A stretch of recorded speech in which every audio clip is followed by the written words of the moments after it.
Good afternoon, Facebook, YouTube, and Twitter. This is Rich again, back for your second video blog of the day for Saturday, August 8th, 2015, around 5:08 in the afternoon, Belleville, Massachusetts. Nice and sunny out right now. It's been a mix of sun and clouds, but it's comfortable humidity, highs in the 70s. A taste of late summer, early fall weather. Some news to report. Toronto Blue Jays made a minor trade. They acquired infielder Cliff Pennington from the Arizona Diamondbacks for cash considerations. Blue Jays are beefing up because they wanted to make the playoffs for the first time since 1993. It's Happy International Cat Day. And the NBA and NBA's Referees Association came together on a new 7-year contract extension. There will not be a referee strike in the NBA this year. That's about it on the news. My next subject is about a proposal that would have linked North Station and South Station together with a track line that would have cut through the city of Boston.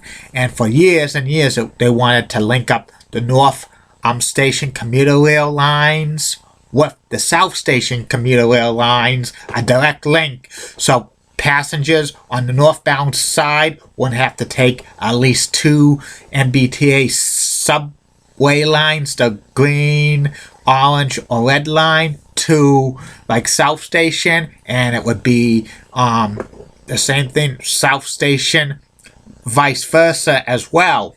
And this would have linked up North and South Station together. This was the proposal. The proposal was that they were going to build a big tunnel.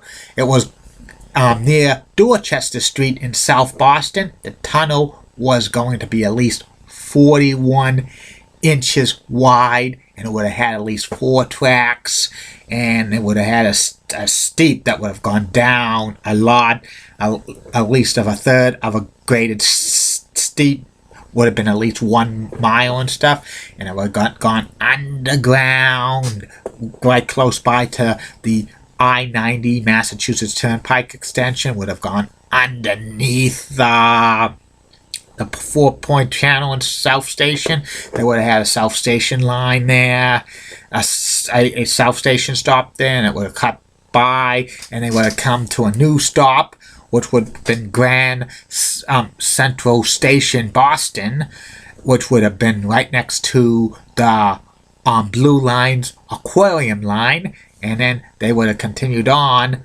to North Station. They would have had a North Station line, and then the branch would have been tracked out up a drawbridge over the Charles River, and then they would have distributed the lines for like the north branch of the commuter rail, like Fitchburg, Lowell, Haverhill, and Newburyport, Rockport, and they would have had special tunnels for the South Station line and stuff like that. They would have had one special tunnel that would have gone near Back Bay.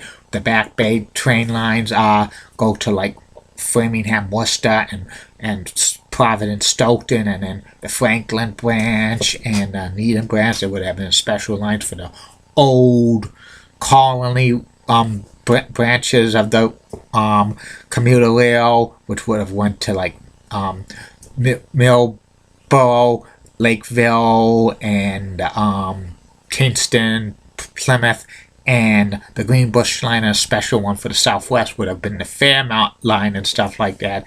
This was proposed over 25 years ago, and they did not get this done because of the big dig, plus the price tag of the North-South rail link to North Station and South Station would have been over $1 billion and stuff, and the state of Massachusetts said no way. In 2006, this proposal was done and stuff like that. It got a lot of people mad because a lot of people these days usually take commuter rail trains to North Station, and then they have to take the green line and the orange line, a couple of stops to the red line, and then go to South Station and stuff. And if they have like luggage and stuff like that, they recommend they take a taxi to either North or South Station and stuff, lug it over there and stuff, and That would be so much money and stuff like that.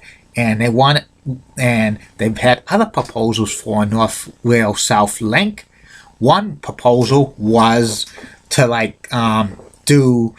have Worcester trains go to North Station via that Grants Junction rail line that goes underneath the BU Bridge and stuff, and into Cambridge, Massachusetts and stuff. But most of that line is just one track, and it's very slow, and it goes by a lot of streets and stuff. And they would have had to stop at Kendall's MIT station, but they would have had several problems with the streets because they're so close together. Upgrading crossing and stuff would have cost several $1,000,000. Plus, they would have proposed of them be about that. Also, there was another proposal about a north-south rail link, linking up North Station and South Station by a special train that would have been above ground and stuff, but that was too cost prohibitive and stuff like that. But there's still a lot of people who really want a North Station, South Station rail link with a one train ride from North to South Station without getting off and stuff. It's been proposed many times. Even the former governor of Massachusetts, Michael Dukakis, is really pushing for this plan to happen. But the chances of a north-south rail link connecting North Station and South Station, like a one-train ride, is probably not going to happen anytime soon. Probably won't happen on our lifetimes because the T's broke and stuff, and the cost overrides would probably go into the billions and billions of dollars. And that's going to probably be another burden of the Massachusetts taxpayers and stuff. And they don't want some overruns of cost and stuff, which might be perfect when it's done, but I don't think they want billions of dollars of overcost and stuff on projects like this and stuff. But it would have been good to see people on a train. You could take a train from Lowell maybe to Providence one way and stuff, going around a loop, or Fitchburg to Plymouth and stuff like that.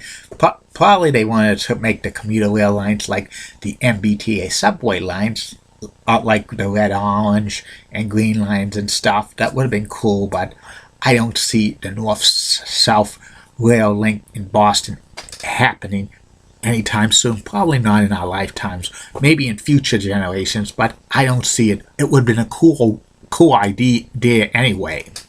That's about it on that. I'll be back with the third and final video blog of the night, which will be about the personality profile. Tonight's personality profile will be former NWA World Champion and the founder of All Japan Wrestling, the late great Giant Baba. Keep calm, and I'm a Julie Broughton guy. Julie Broughton's from Local 6 in Orlando, Florida. She rocks. And Molly Rosenbluth of Fox 35 in Orlando rocks. She's got nice legs. Bye now.